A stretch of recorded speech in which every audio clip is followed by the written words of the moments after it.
Hello student, आइए हम लोग नीट 2025 में आए हुए क्वेश्चन को सॉल्व करते हैं।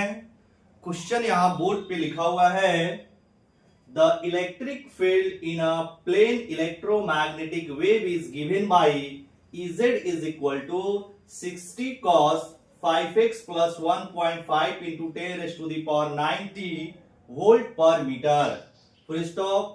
Then the expression for the corresponding magnetic field is, और यहां पर ब्रैकेट में लिखा हुआ है here subscript denote the direction of the field, और इसके लिए यहां पर 4 ऑप्शन दिए गए हैं। क्लियर?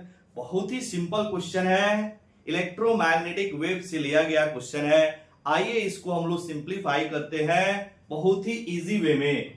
सबसे पहले जो आपका इलेक्ट्रिक फील्ड है किस डायरेक्शन में दिया हुआ है, तो जेड डायरेक्शन में दिया है।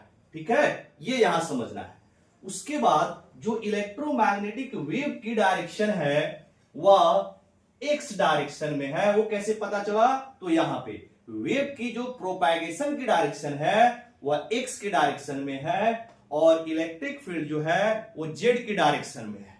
इसका मतलब है जो मैग्नेटिक फील्ड होगा वो वाई के डायरेक्शन में होगा। क्यों? क्योंकि ये तीनों एक दूसरे पर परपेंडिकुलर होता है। मैग्नेटिक फील्ड, इलेक्ट्रिक फील्ड और जो इलेक्ट्रोमैग्नेटिक वेव की डायरेक्शन होती है ये तीनों एक दूसरे पर म्यूचुअली परपेंडिकुलर होता है। क्लियर? तो इलेक्ट्रिक फील्ड जेड के डायरेक्शन में है, जो आपका वेव का प्रोपैगेशन है वो एक्स के डायरेक्शन में है। इट मींस जो मैग्नेटिक फील्ड की डायरेक्शन होगी वो वाई की डायरेक्शन में होगी। मतलब आप यहां से इजिली बोल सकते हैं कि जो सेकेंड और थर्ड ऑप्शन होगा वो बिल्कुल नहीं होगा। ठीक है, यानी कि ऑप्शन या तो ए होगा और नहीं तो ऑप्शन फोर्थ होगा। ठीक है, अब आइए हम लोग यहां से देखते हैं कि पहला ऑप्शन होगा कि आपका चौथा ऑप्शन होगा। वो कैसे, तो आपको यहां पर मैग्नेटिक फील्ड की मैग्नीट्यूड निकालना होगा।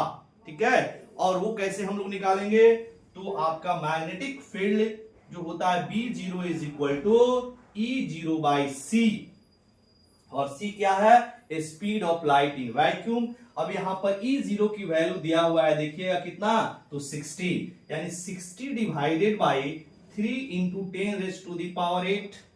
अब इसको जब सॉल्व करेंगे तो ये हो जाएगा 20 into 10 raise to the power -8। ये आपका 8 प्लस 8 ऊपर जाएगा तो -8 हो जाएगा।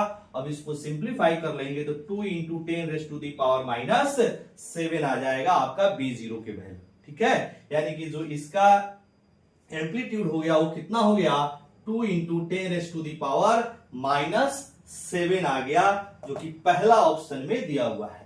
तो अब इसके लिए जो आप इक्वेशन बनाएंगे मैग्नेटिक फील्ड का वो कितना हो जाएगा, 2 into 10 raise to the power -7 cos 5x plus 1.5 into 10 raise to the power plus 90 tesla, क्योंकि बोल रहा है कि सब आपका एसआई यूनिट में है तो यह भी आपका एसआई यूनिट में ही लेंगे।